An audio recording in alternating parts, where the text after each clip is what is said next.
Impossible objects. They are fascinating and intriguing. There's something magical and enigmatic about them. They're probably best known through the work of MC Escher, but what actually is an impossible object? An impossible object is a two-dimensional display of an object that cannot exist in three dimensions. It's a type of optical illusion. Dutch writer Bruno Ernst wrote 2 books about impossible objects. They contain a lot of examples and backgrounds on them. An early example of an impossible object is this painting by Marcel Duchamp, which dates from 1917. The bed frame shows conflicting perspective lines creating an impossible object. There are much older images of impossible objects, but these were unintentionally.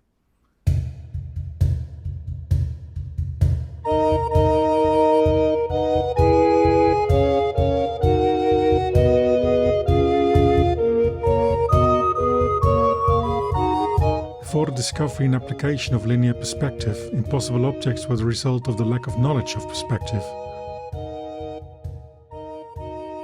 Also, other aspects were considered more important in images than a faithful representation. For instance, the religious motive.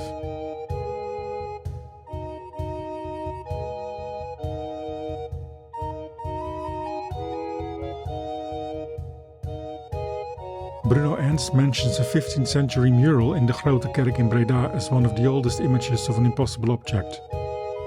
The image of this mural that is printed in the book seems to show this impossible object quite clear, but in the color image the effect is significantly less, and after a recent restoration the effect is hardly there at all.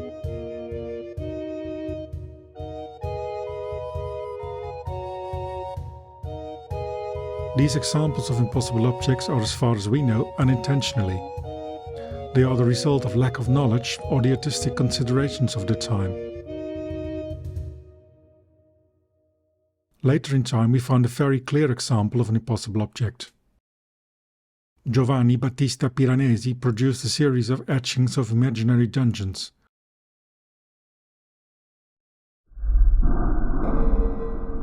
One of them shows a perspective that isn't possible in 3 dimensions.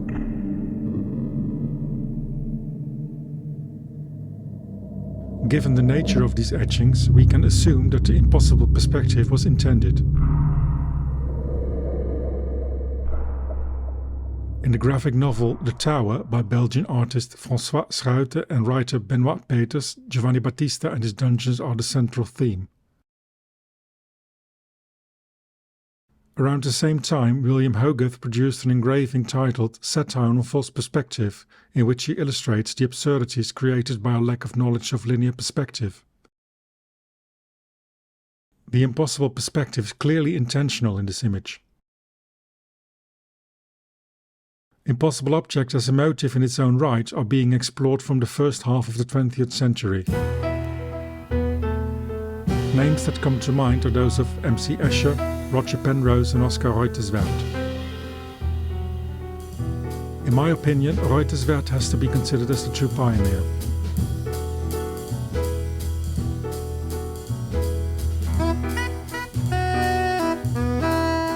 The Penrose triangle and the Penrose steps were invented by Reuterswärd years before Penrose did, but were hardly known outside of Sweden. Reuterswärd already created impossible objects in the 30s, and some of these objects were discovered independently by Roger Penrose. Penrose didn't know the work of Reuterswärd before 1984. Reuterswärd created over 2,500 impossible objects, most of them in isometric projection. Escher applied a lot of the work of Reuterswärd and Penrose in his own work and developed them further in complex shapes and worlds. The Penrose triangle is used in several works in different shapes. Escher created magical worlds around impossible objects, but also invented objects like the impossible cube. Not all impossible objects are that impossible in reality as you might think. Opus 3 by Reuterswärd seems to be impossible at first sight, and when interpreted as a broken up Penrose triangle, it is. But there is another interpretation that can exist in 3 dimensions.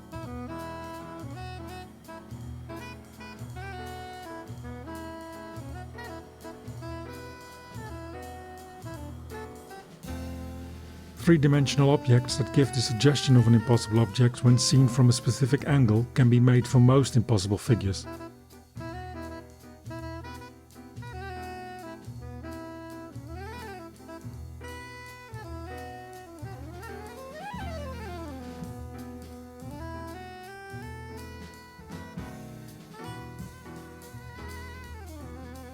Impossible objects still attract and inspire many people.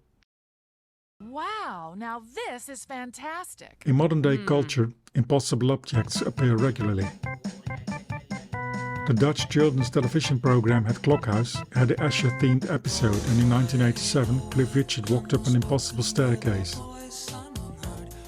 Impossible objects in Escher worlds also act in movies and animations.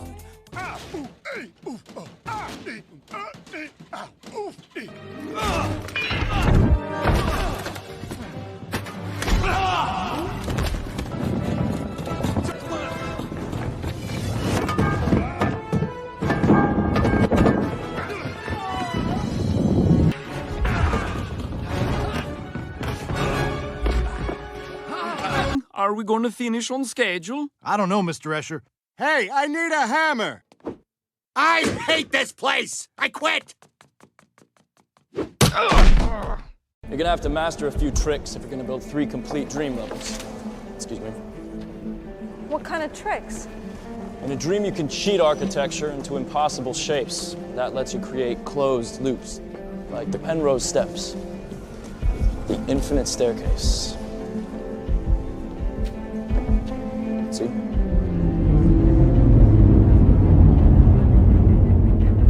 Paradox.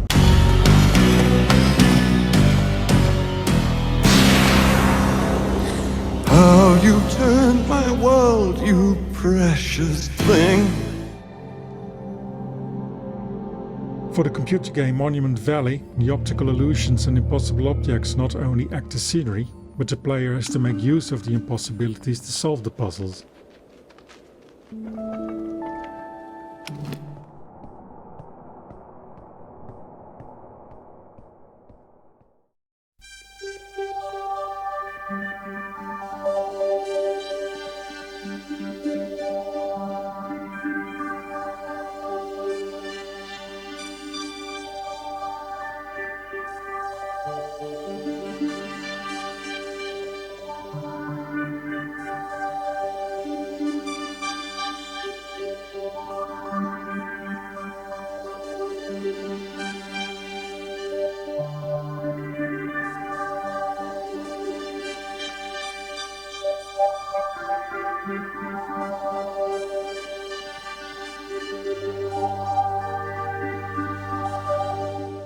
My first introduction to impossible objects was in the 70s. On a birthday of a family member, my father showed me a book with images of Escher that my cousin owned. I was immediately fascinated. In the years following, that fascination was limited to looking at images, but in art class at high school I began to draw my own impossible objects. At first I copied existing designs, but later I began to explore and build on those designs and try to make my own. I created several impossible objects in the 80s and early 90s. When I got to know the work of Oscar Reuterswerd, I noticed distinct similarities between his work and my drawings. How much I like the work of Escher and his fantasy worlds, Reuterswerd's work appeals to me because it is the object itself that is the central theme. The objects in my drawings are also in isometric projection. I think it gives a nice view of all proportions of the object, but since it ignores the rules of linear perspective, they are also easier to draw. Since my first introduction with impossible objects, the fascination for them grew. During my final year in high school, I drew composition of 3 separate components. In the following year, I added new elements and I also created other objects.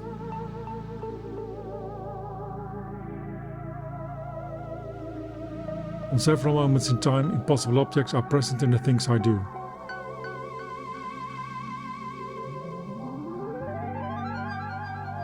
When I browse through old work searching for content for my webpage, I came across some old drawings and my first attempts to draw impossible objects. At first I intended to post some of them on my webpage, but along the way it became something in its own right. I digitalized some of my drawings by drawing them on a computer, and that inspires me to draw some new objects.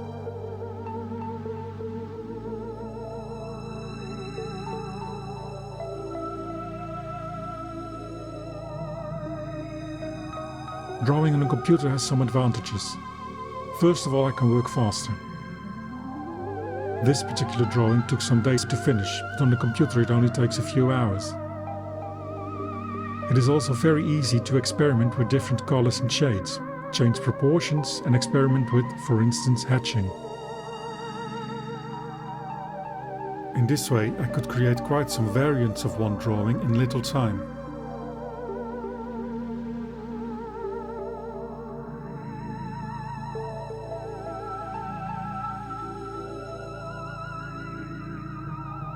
To make them as exact as possible, I did draw them on its side.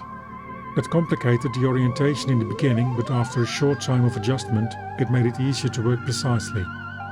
Another advantage of working digital is that a finished object can be copied and adjusted easily.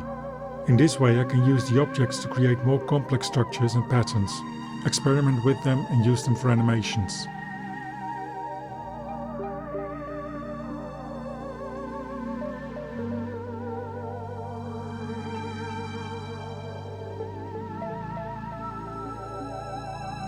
It also gives me the tools to easily adjust and remove certain elements.